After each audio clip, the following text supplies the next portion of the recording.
Ons teksvers kom vandag uit Matteus 18 van vers 21. Daarna het Petrus na Jesus toe gekom en gevra: Here, hoeveel keer moet ek my broer vergewe as hy iets verkeerd in my doen? Selfs 7 keer? En Jesus antwoord hom: Ek sê vir jou nie 7 keer nie, maar selfs 70 maal 7 keer. Ons dink hierdie week saam oor vergifnis en wat Jesus bedoel het toe hy vir Petrus verduidelik het om mense te vergewe wat iets teen ander doen.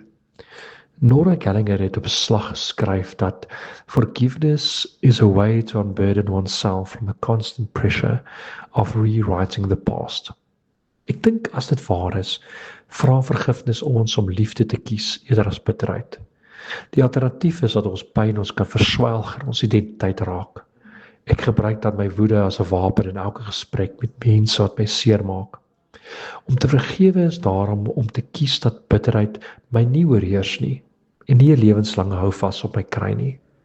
Ek los dan my woede en my seer in Jesus se hande en kies eerder liefde. Maar ek vermoed baie van ons vertrou nie heeltemal hierdie opsie nie.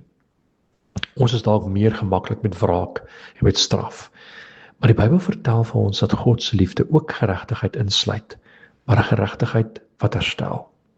Ek dink dit is dalk 'n vreemde gedagte vir ons, maar God se geregtigheid sluit die mag in om beide die slagoffer en die oortreder te genees. So vergifnis is om nie bitterheid te kies nie, maar liefde. En laastens dink ek ook is vergifnis die keuse om anders te kyk na dit wat aan my gedoen is. Om iewers deur te ontdek dat God op stil en soms onopmerklike maniere ook die ergste wat met ons kan gebeur, oor tyd kan verander in iets anders, selfs iets mooi en nuut.